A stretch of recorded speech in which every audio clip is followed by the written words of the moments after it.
নামাজ আছে, শুরু করে দেন। নাজমুল হোসেন শান্তর এই কথাটা ভাই একেবারে কলিজায় আঘাত করেছে।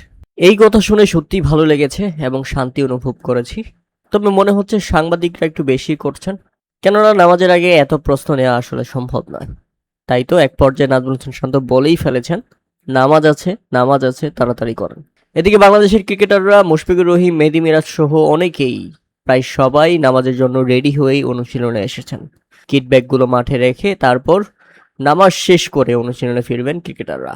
তার আগে সবচেয়ে বড় চমক হচ্ছে একদিন আগেই একাদশ ঘোষণা করে দিয়েছে অস্ট্রেলিয়া, যেখানে দেখতে পাচ্ছি ওপেনার হিসেবে ম্যাথিউ রেনশোর পাশাপাশি রয়েছে Travis Head, Marnus Labuschagne, Steven Smith, Cameron Green, Alex Carey, Beau Webster, Pat Cummins, Mitchell Starc, Nathan Lyon এবং জস হ্যাজেলউড।